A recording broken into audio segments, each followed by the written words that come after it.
Welcome to 67 CEOs. Thank you. Thank you very much once again for being part of the 67 CEO Drive, for responding and become one of the mentees or the entrepreneurs that came on board. And also congratulations for being a winner, where we had the event. And we really appreciate that you made your time available to be with us today once again.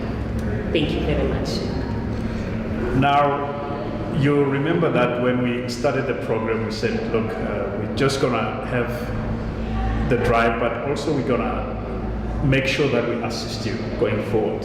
Yes. Because 67 CEO, it's about helping small businesses to grow and also helping you to advance to the next level. And that being the commitment that we made, we want to make sure that that is going to happen, that's going to be realized. But before we can go further, I would like you to take us through your business. What is it that you do? What's the name of your business? When did you start your business? And who are your partners in your business if you have partners? My business name is MASH N GO Renovations, and we are in the construction field. We are partnering with artisans, and it was established in 2015. The aim is to focus more in Egasi artisans because mostly they are getting exploited, whereby they do lovely job and good job, however they are getting paid peanuts. And so we partner with the plumbers, the builders, the carpenters, and then we find jobs for them. And what we mainly focusing on, it's not really that they need to be certified. We do vet their job, the previous job done, to ensure that they can do the job. Because some of them, they could hardly speak English, however, they do a wonderful job. And so that's the main focus. And the reason that I've started the business is because I was approached by my business partner, Musa Gubeni. We are currently on 50-50%, of which he is currently working. However, he does assist on the business needs and the requirements. The business, when it was established in 2015, we were thinking that it will be easy to get the business needs and become profitable. And then we therefore bought bakkies for the business to ensure that we are able to go from point A to point B. But we started to find clients, of which we're getting 2 clients in a month, and then we ended up taking those bakkies and using them for Courier Guy. We subcontract with Courier Guy, and with a bigger picture that at least if we are able to do the monthly payment on these bakkies.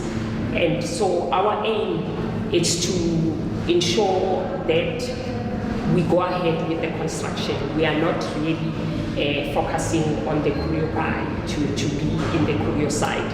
It's just the courier is to sustain the business and to have the payments for these bakkies. You did mention something in relation to you were approached by your partner to start a business. Would that mean that your business intention was not to go into this business, or what was your initial business idea before you could be approached by your partner to go together on MASH N GO?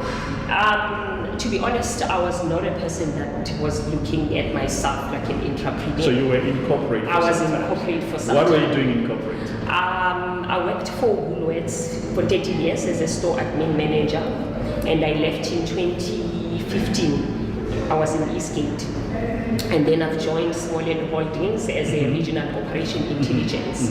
And I don't know if it's fortunately or unfortunately, I was retrenched this year, but the business was still running, it was still in the process. And then when I was retrenched, I saw an opportunity that this is where my energy and my passion belongs. When I look in these guys that are artisans standing on the road and they don't have job, but they are able to do some work. And so that's when I followed my dream. Tell me something, you said you've got a partner. Are you 50-50 with a partner, or are you 40-30? 40-60, 49-51? No, we are 50-50. The reason that we were 50-50 in annexure, I was not, as I've told you, I was not seeing myself as an entrepreneur because we worked together with Musa. And so I think he saw the energy and the passion and how I am so driven when I do something. I make sure that it's done and it's done perfectly. And then that's when he approached me. That I think if you can channel the energy that you have into the entrepreneurship, you'll do better. And then that's when he said, we rather go 50-50. Yes. Okay. Now, Musa saw the energy in you. Yes. And Musa felt, look, this energy, we can make use of it, right? What are the challenges that you face that you cannot generate enough leads with that energy for your business to grow? I cannot say really it's red tapes that we are facing with. It's just being an SME. Currently, when you join the private sector to maintain, to do building maintenance, you need to have a public liability insurance. Okay. You need to have the CIDB. You need to have some certain requirements that the government by law that you need to have as well, and like a letter of good standing. And so all these, they require some finances. Okay. As much as I do have energy, we did use, me and Musa, some of our money from our own pockets to ensure that we do comply. However, when we have recently approached Investec, we approached Marian Roberts via email to partner with them so that at least we can have an exposure in construction. But we didn't get any response, though I do have that energy and that passion. And you'll find that you knock at the door, but there's no one that is opening. And so those are the most challenging part as an entrepreneur. With regard to, I'll just say Investec, what kind of assistance in particular were you looking for from Investec as MASH N GO? As MASH N GO, we know that Investec, they've been there, they are well experienced, and if we can then partner with Investec in terms of doing minor jobs, we cannot just go for a big project in construction. If, for an example, there's tiling that needs to be done, there's painting that needs to be done, there's carpentry that needs to be done, then they partner with us, and then we do all those small jobs out of that project. So are you saying that Investec, they do construction? Investec, they are in buildings at the moment, and okay. so they do Makes have sense. a lot of building, and so we Makes can sense. do the building maintenance. With the Marian Roberts, then they are in construction, and so we can do the maintenance for Investec. However, for Marian Roberts, we can then partner with them for construction. So now with Investec, the kind of a relationship that we look for, would that be supplier development or enterprise development kind of a relationship where they have you on board? Yes. They kind of put you through their programs, like it could be your mentorship program or incubation program. Then from there they can, if there are opportunities that are coming out, they can be able to give you those jobs to do while you are in their database. Is that what you're doing? Most definitely.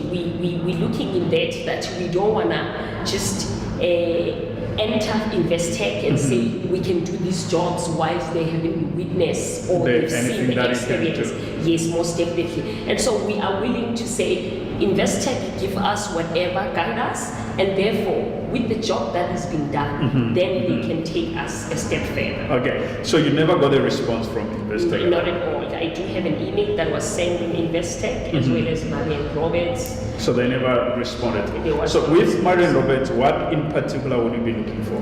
Marian Roberts is the construction company that is very big. We all know about it. Yes, and we will need that in annexure, Investec, it will be just sort of the business needs that we gain some revenue and to sustain the business. Okay. But with the Marian Roberts, that will be our future because we are in construction that will then contract us, partner with us, and therefore guide us if there's any projects that, okay, this is the project that is given to Marion Roberts, and so this is the portion that will be done by MASH N GO, and then we take it from there. Okay, so now these are the only companies that we want to have a solid relationship with? No, not really. We are open for any company that is in construction. The reason that we've mentioned Investec is because they are in the building space where we can do the maintenance for them. And so Marion Roberts is one of the companies that we've approached and we didn't get any response. And what would be the approach here? I'm just going to think about loud to say, maybe the approach could be different, but also to show them what value can they benefit from that. Most definitely. And maybe to bring it closer, it could be to say, look, suppose you go to Marion Robert and say, guys, because these companies, they face some challenge, right? And they retrench most of the time. To say, look, we are willing to come on board, but instead of you giving us jobs and whatever, can we have your people that you are retrenching? We will trace them, all of them, and we'll give them we'll train them on the kind of job that we do. We are going to work with these people.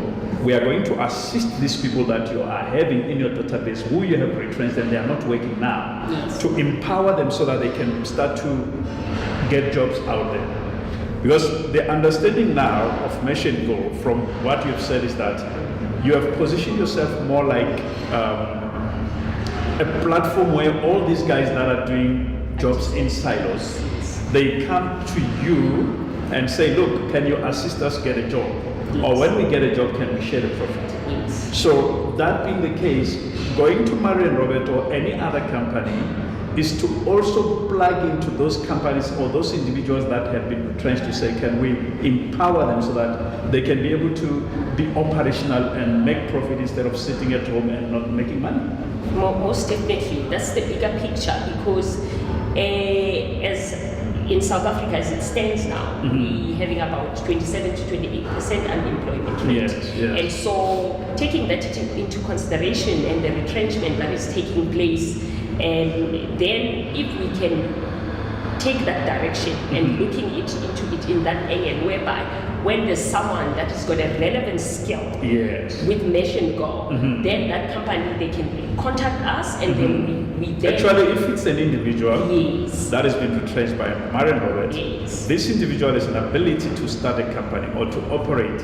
You will be able to assist, because remember, you do the vetting. You assist these people to be compliant and everything, and to find a job. So would we say that maybe your focus mainly should be in driving the marketing, where you can have a team of marketers?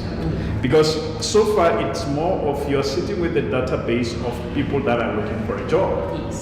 And the capacity of your company is not like enough to be able to assist these people such that they can get those jobs that they're looking for.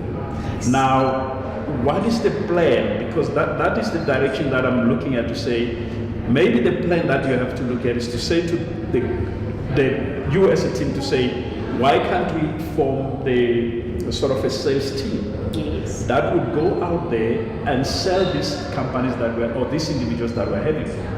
Yes, I think that could also work much better, because at the moment, the way we market ourselves is on the social media, via Instagram, Facebook, and Twitter, and the word of mouth, as well as we also hand in flyers and brochures. But if we can have the sales team that will approach all these companies, that will make a huge difference, most definitely. What is your CSI as a company? What is it that drives you in terms of community projects? And that you can say, if we make money as a company, this is where our donation goes to.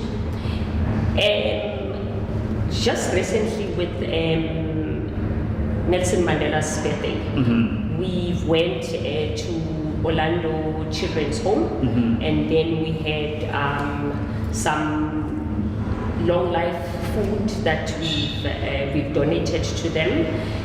But the bigger picture is that for CSI, we want to, at least for children's homes or any old age home, as for that matter, and where there's underprivileged children, we will then have their contacts whereby if they have any issues with the plumbing issue or maintenance and so forth, we will go and assist, or if there's any painting that is needed. That's the bigger picture. That's how we want to assist. Have you started with that already? Yes, we already started with the Orlando children's So you were home. doing painting there? No, we just went into, then we told them what is it that we're doing, and then we brought in food. Okay, so what you're saying to me is that in terms of renovation and in terms of plumbing, in terms of painting, Yes. you haven't done that to old age homes? No, we haven't done that, but that's where we want to channel ourselves to assist in the community. And when can that start? We can. Well, it's very interesting to be frank, because this is the space that you're in. And imagine, I'll just give example, you go to a warehouse that sells paint or anything, and you walk in and say, listen, MASH N GO, we want to go and renovate this kind of a building, or this, we want to paint the whole ward, you know, maternity ward at the hospital and all that. Can you partner with us and all that? And that could kind of give some weight into your operation or into your business as part of your CSI, which also it will help you when you are approaching your partners that you want to work with to say, look, this is what we are doing as a CSI, and we want you to assist us or to come on board or to partner with us, because I believe that when it comes to Investec, that is where you're going to get their attention in terms of how do you now partner with us, Investec? Yes. Because Investec, it's into business of making money. Yes, it's most definitely. So, but if you can show them that, listen, we want to go and do renovation at old age home. Yes. But now the renovation cost, it's going to cost us, suppose, 200,000. Yes. Builders, we are willing to, Investec, we are willing to put, how much? We are willing to put from our side labor. We have our staff, our team, everybody that are in the team that we are working with. All that we need is a budget of maybe 150,000. Yes. They would look at that as part of their CSI, but also it would also help you to generate income so that you are able to sustain the business itself and going forward. Yes, yes. Just in addition to that, it's that what also we're looking at, it's not only to say as MASH N GO will approach the old home and the children's home and so forth. Let's say for an example, if maybe we know that we always have floods now lately with this weather, we also go and assist in the community where we know that they've lost, maybe there's a storm, there's a roof that is out or whatever. We follow the protocol and then give some assistance in that regard. Now, currently, what is your capacity in terms of your operation? The cars that you had to divert into other business, right? Yes. And the office space and all that. What is your capacity now? How many employees do you have? The size of your office space and all that, do you have that in place currently? At the moment, we're sharing an office with a friend. We don't have our own office space. And as well, we do have the employees that are permanently that are the drivers for the bakkies.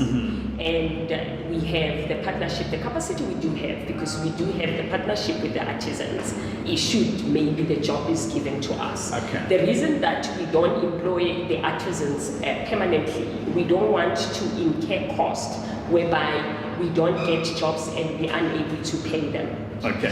Yes. Now, with regard to, because I'm picking up that the business, the Bahaki business, actually it's part of your operation, right? Yes. Now, does it operate as a separate entity, or is it part of MASH N GO? It's operate under MASH N GO name. Okay. Yes, because the bakkies were bought from MASH N GO Renovations. Okay. But due to the business in construction not being available, and then we diverted those bakkies to the Kuru. So would that mean that, I'm just throwing it louder, and allow me to do that. Would that mean that MASH N GO instead of being MASH N GO renovation, could also be MASH N GO transport services Yes, we or logistics. Yes, we can. So is there a plan to change it or to alter the name, or are you going to still stick to MASH N GO renovations? Or what would be the way forward? Because here I'm trying to look at it from this perspective to say we don't want to confuse the market. Yes. To say if we say MASH N GO, who are we talking about? MASH N GO, we're talking about the MASH N GO renovation and construction. Okay. The logistic and the transportation, which was just to save those budgets. Great. And to save MASH N GO as a brand. Now, in terms of regulatory kind of to be regulated and to be compliant, Yes. obviously there are some regulations when it comes to transport services, Yes. where you have to affiliate to certain bodies and all that. Yes. Do you have any plan to also adjust the name MASH N GO to include logistics, or it's something that you would do it in the near future? We can think about that in the near future, but our focus is on the renovation. It's on the renovation and all Yes, that. it's the construction. Because the big question here would be, what happens when you get a contract, when you start to get busy, and now the bikers are already committed to a contract? Is it a contract that they are working on currently? It is a contract, and so what And nice for how about long? it, what is nice about the contract is the month-to-month contract. Oh, and so we okay. can therefore issue the cancellation of the contract, Okay. and then the bikers Then you can. Do you have any relationship with any banks such that you can get access to funding immediately? In case your business just take a good shape and you need some funds, instead of pulling off your two bikes from the existing contract, but you have to now see how do you now bring get the new bikes to start with. Unfortunately, at this point, we don't have that relationship. We are banking with Standard Bank. We have requested several times for petrol cards due to that we get the diesel to run the business for Curio with these buckets, but unfortunately we were declined, and so what was the reason for declining, especially on Standard Bank? We were told that we don't have funds that are sustainable at the moment. So, but you have a contract that's sustainable. We do have the contract, but we were told that the funds that we get on a month-to-month basis, it wouldn't be able to cover that petrol And expenses. is there no plan B for them to be able to help you, or option B, or they just the answer was just to say, look, we cannot help you? They cannot help us because they requested the financial statement, which everything was given to them, and then they said, looking at the financial status of the business, they couldn't offer us the So are we saying that there is no appeal board after at this point, I can say we don't have any funders. No, I'm just saying, you went to Standard Bank to say, look, we need help. Standard Bank said no. Was there any appeal or any step that you had to take to meet somebody else that could look at your case differently? No, we didn't. We just. So there was no attempt from your side to do no, that? No, we tried, but they said the financial position doesn't. No, I understand that, but was it on the first level that you approached, or did you try to approach the second level? No, we didn't approach any second. There is any second level because. Look, I believe that if I walk into your company, yes. MASH N GO. Yes. MASH N GO, I need renovation. Yes. And then your sales rep tells me, listen, it's going to cost you 60,000 and my budget is 45,000. Would I not want to meet with the owner to say, can I negotiate? If the sales rep is closing the door for me, he's not willing to give me a discount. Yeah, yes, you would. The same with the bank. I mean, if Standard Bank, you went to Standard Bank, you made your presentation to say, listen, this is what we need.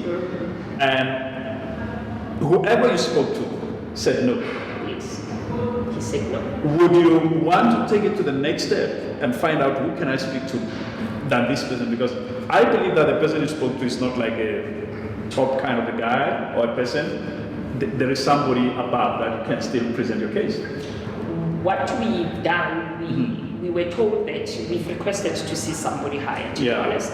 But we were told that we need to be given like another 12 months so that we can see our performance. Oh, so now let's make it clear.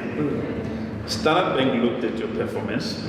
Standard Bank did not just decline, but they said, listen, we are giving you 12 months to see your performance. Yeah, that's what they've said. Right. So that is not a decline, right?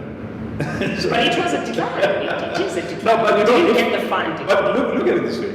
I come to you and say, look, I need your help. And you say to me, no, look, we can renovate your house, but the way your pipes are structured or the electricity is structured, we cannot do the job now. But we are giving you 2 months to fix that problem. The price will still be the same, won't increase our prices. So you did not decline to offer the sales. But let's go back to Standard Bank again to say, when is the 12 months lapsing? We've approached Standard Bank again, I think last month, if I'm not mistaken. That's then they requested all this list, and then we were like, because for us to get the financial statements, we have to hire someone to do that. It's about, they charge us about 3.8. Okay. And then which company were you approaching to that charge you 3.8 to do financial statements? It's another company. It's another Let's say another company, right? Yes. And how much would you want to pay for financial statements? We don't even have that money to pay for financial statements. We're SMEs for that matter. No, that makes it's true, but we just want to know, because remember, part of our mandate is to assist you, yes. right? And to assist you, we need to know. If you say to us, look, 3.8 was too much for us, because whichever way you look at it, you still need to have financial statements. Yes. 3.8 was too much for us.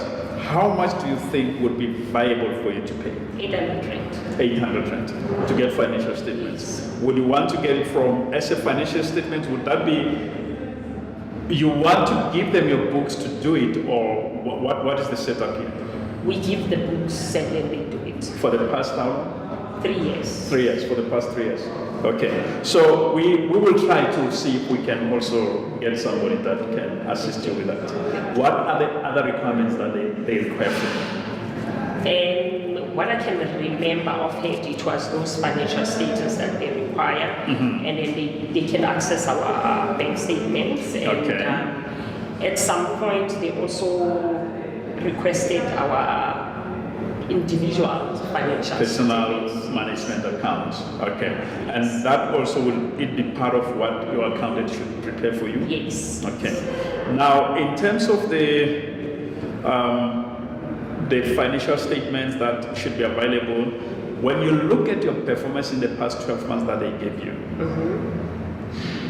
was there any change in terms of your business that you can still qualify for this? Or would that be still a futile exercise because you may not qualify? To be honest, we are still on the same position because we haven't received any, I can say, we haven't been profitable than before. We're still on the same. How many jobs do you do? Let's get to marketing. Yes. How many jobs do you do a week or a day as a company? A day, it goes by sometimes nothing. And 2 days? Nothing. 3 days? Nothing. 4 days? I can say to make it easy for you, 3 maybe in a month. You can do 3 jobs in a month. And how much is this job worth? It will depend. Usually what we deal with, it's more brain blockages. Okay. It's about, we charge, it's 950 VAT inclusive. Okay. So what you're saying to us is that in a month, you're able to generate 2,600. Yes, around it. And these 3 jobs, how do you get them? It will be that somebody Googled and maybe they've got a brain blockage and then they give us a call. So they Googled you? Yes. Are you affiliated, are you registered with some of the companies that are like your big corporate companies to be in their database? Recently we've just received the forms from Woolworths, and so we'll be registering with Woolworths to be in their database. Besides Woolworths, which other companies are in their database? There's none. There's none. What is it that you're going to do to be in the database? We've approached several companies to be in their database. As I've told you that we don't get any response. Now, approaching them, was it via email or to go straight there to talk to them? At some point, we give them the call and you'll be told that the person that is responsible is not available. And when you go, unfortunately, you need to know the person that you have to see, of which you can't access the building. You call me, we need your procurement department. Yes. No, we don't register database today, or now, we are closed. Do they tell you when they can open the database again? Usually, we'll ask for the procurement department and supplier chain department, and then they will say, no, Derrick is dealing with the supplier chain. Can I speak to Derrick? Derrick is not available in the office. You leave the message, ask Derrick to phone you. You send an email asking Derrick and sending out your business. Do you have emails that, can you list those emails that they did not respond for procurement? Yes, I do have. So we can have those emails, yes, right? You can have. That would be great for us to have that, because we can assist to make follow-up with that. Okay. It's very important so that you belong to a database for you to be able to do the jobs properly. But now back to the 3 jobs that you get. How many people do marketing? Is it you alone? The marketing we do it on social media, and which is it's done on its Who own. manages the marketing department? The marketing department for the social media, we do have Sinawe company that does our social media pages. Who's the manager, the marketing manager of the company? We don't have a marketing manager. I do the marketing myself. Okay. You do the marketing yourself as a marketing manager? Yes. So you have the marketing manager? Yes. As a company? Yes. Okay. Now, in terms of the structure of the company, because that takes us to another dimension, to say what is the structure of your company? Who does what from your team? The 2 of you are there as the owners of the company. Yes. Who does what? Musa focus more on the operations of the company. Okay. And then I do the marketing and the finances of the company. In the marketing, in a week, you wake up, I do marketing. Yes. What is it that you do? In a week. On a Monday, what do you do? On a Monday, I will go and check our social media pages if it's been updated. And then for last week, for an example, I've been busy and Not trying on to Monday, what do you do Okay. on Monday? Yes. Then I'll check the pages, and then after checking those pages, then I will try and phone companies to see if I can meet with any of their supplier managers and send some emails, and so that's how I market. How many companies do you shortlist a day to call? At some point, it's not really more. Maybe it can be 2. So you say to me you shortlist a day, or in a particular day 2 companies? Yes. Yes. And out of 500 leads, you can only get business of 10% or less or more, right? Yes. So what you're saying to me is that if you see 2 companies in a day, Yes. in a week, that could be 10 companies. Yes. And 10% of 10 companies, that could be 1 company, right? But the chances of those 10 companies not coming back to you, all of them, is very high. Most definitely. I can witness the time. It's very high. So what do you think would be the measurable target a day for the companies that you have to call? Maybe if I could increase and make it 20 a day. 20 a day. Okay, this is the advice that comes in. You don't have to call 20 companies a day. But you have to structure yourself and say, on a Monday, if I do cold calling on Monday and Wednesday and Friday, these 3 days, I must make sure each day I call at least 20 companies. Yes. Each day. And then on a Friday, I should make follow-up on the companies that I've been calling previously. So you have your indicators. You have your spreadsheet where you know which companies I've called this week. Here they are. Who did I speak to? How did they respond to my calls? Did they say I should call them back? When did we say we're going to call them back? Will I call them on that day? Because some of these companies you can tell, no, here there is no say.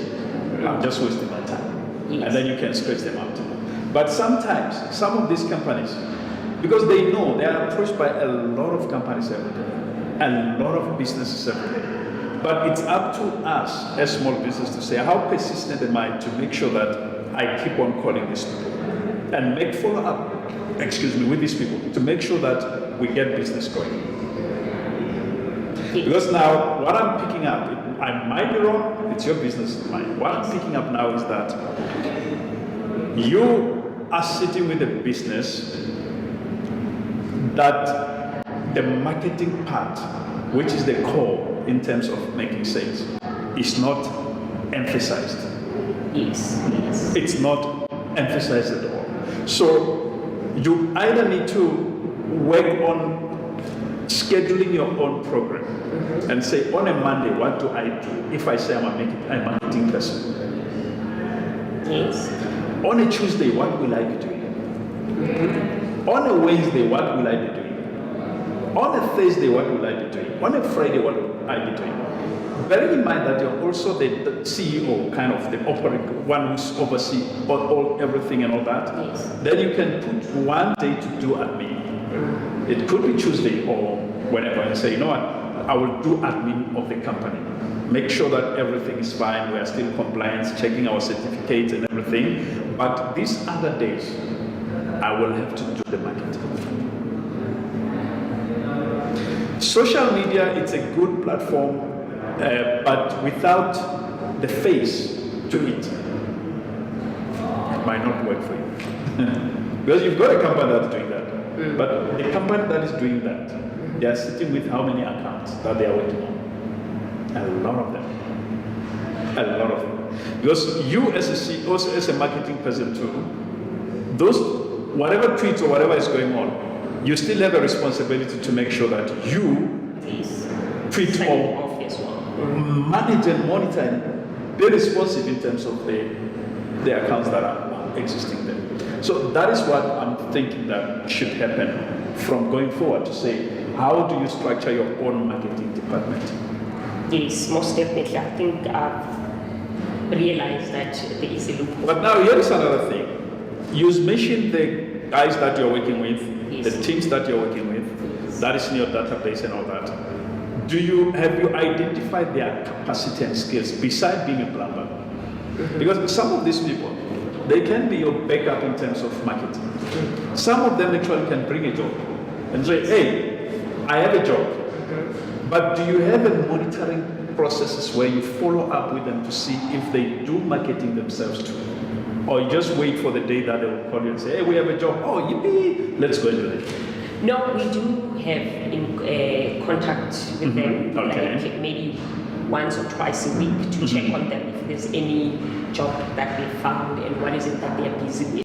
It's very important that we have an understanding what is it that they're busy with, because you think that they will back up once you get a job, whilst they're still busy with something else. We do have it. But now, because now here is the thing, they can be busy with their jobs that do not benefit you. Yes. What is the management structure that you can put for them to say, listen, even if you get a job, it's yours. But let us know so that we can help you with capacity of managing your invoices, making sure that we send out invoices to your clients, making sure that we send quotation for you to your clients. Because that is the kind of service you can incorporate into MASH N GO. Yes. That service will help you to be in contact with these people.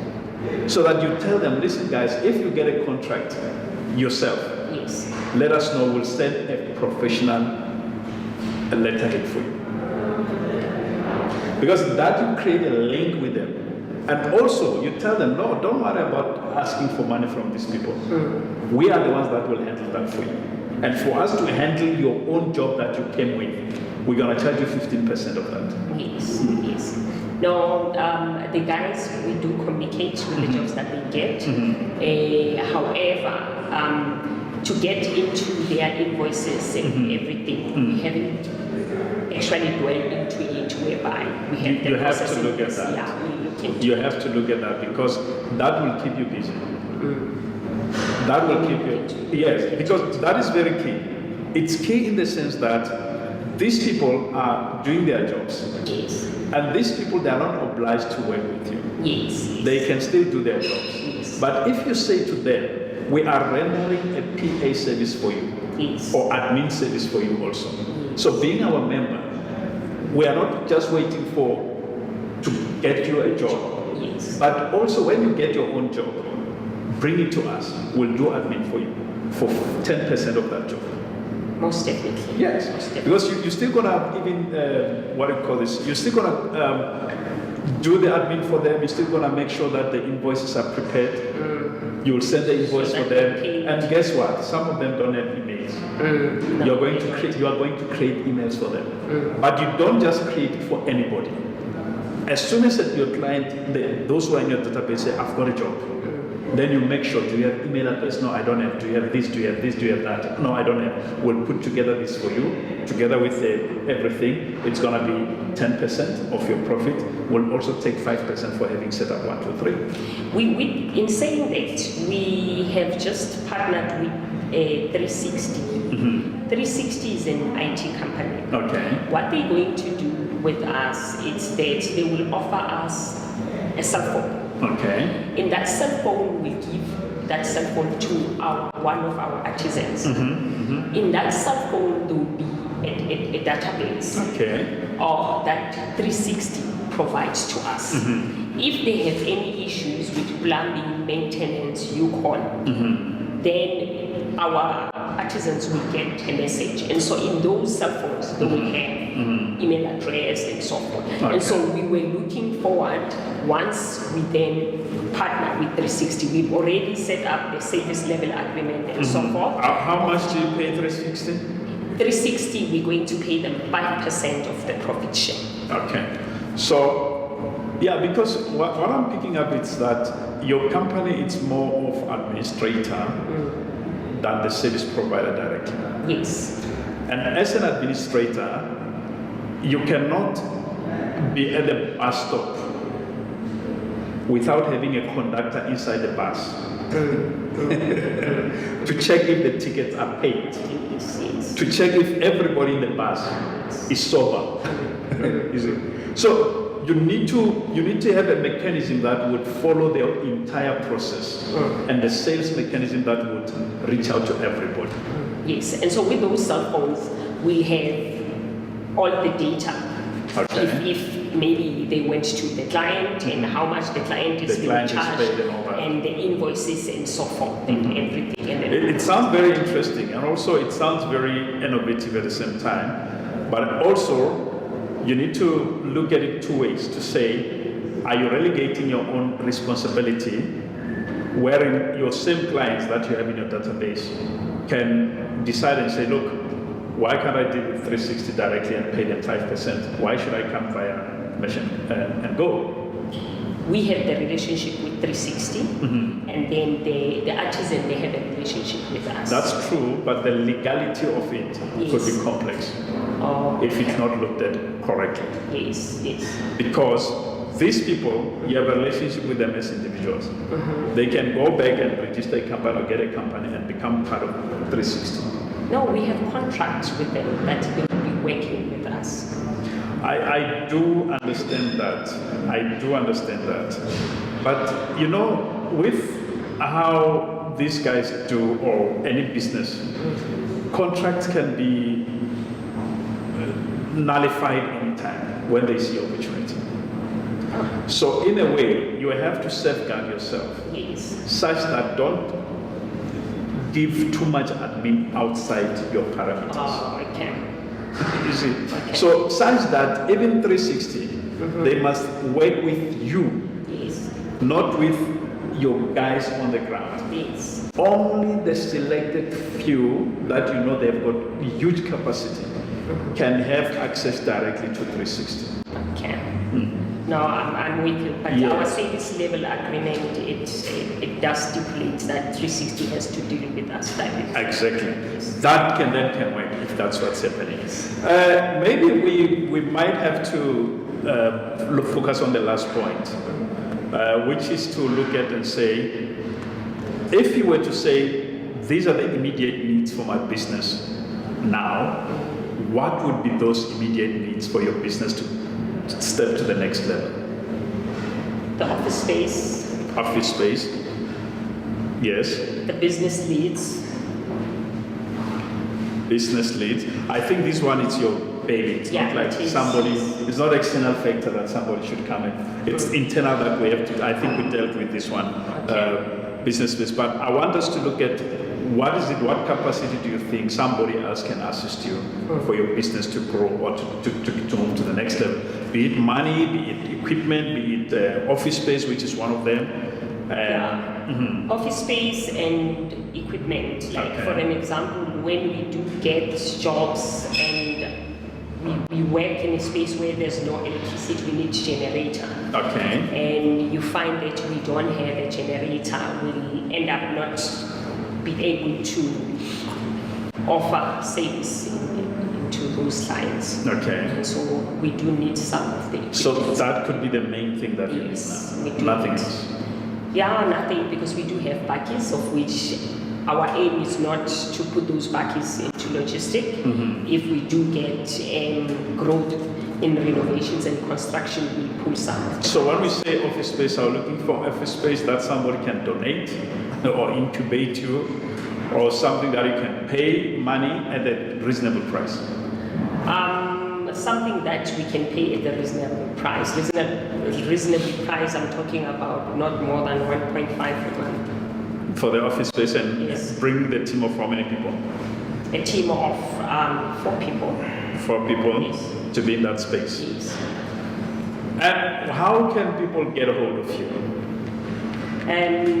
The people, they can get hold of us www.mashandgo.co.za, and they can also contact me. My number is 082-835-4565. How do you spell Mash N Go? It's MASHNGO. And so it's MASH space N space NGO. GO, not NGO, sorry. So you see now when you say www.mash and go, somebody already went to www.mash and go, but they were not going to get you. No, they will. Immediately when you say www.mash and go, even if it's there's no space, you do get it just goes straight to your website. Yes. And now going forward, what would be your goal as a company to say this is what you want to achieve in the next 3 to 5 years? What kind of an impact do you want your company to have in society and communities? It's to create more job opportunities, to ensure that the artisans, they do have jobs and they're getting paid what they deserve. And the ultimate dream is that the equal scale for everyone. And do you have any training programs or skills development programs for your companies or individuals that you're working with? What we're looking at in future is to partner with not really to partner, is to get myself accredited in the field of artisan, whereby I can train these guys. And so I'm in the process that I will be writing an NHB-RCA certificate for building. And then after, there's a lady that I'll be working with. So you'll be able to train your artisans too, right? Yes. Will they pay for that? That I believe there's a process where we via CETA, and then the government does pay a certain option. And so we then have you can do that. Reimburse. Okay. What would you say, how would you encourage other entrepreneurs that are in your space or that have resigned, left their jobs to start a business? I know it's not easy, it's a challenge that you've been facing with and all that, but what is it that you can say to somebody watching and say, look, I want to start a business. What words of encouragement would you give to them? What I can say firstly, with being an entrepreneur, you need to be passionate with what you're doing. Don't have a focus that you want money. You must have passion, and you must have a drive, and you must respect your business. And so it is very important, those 3 things: passion, a drive, and have respect. Respect for your business. For your business. Omega, thank you very much. It was a pleasure having you. And we are looking forward to working with you, to assisting you, to plugging you, to reaching out to whoever that can assist you to help build your business going forward. Thank you, Mr. Derrick.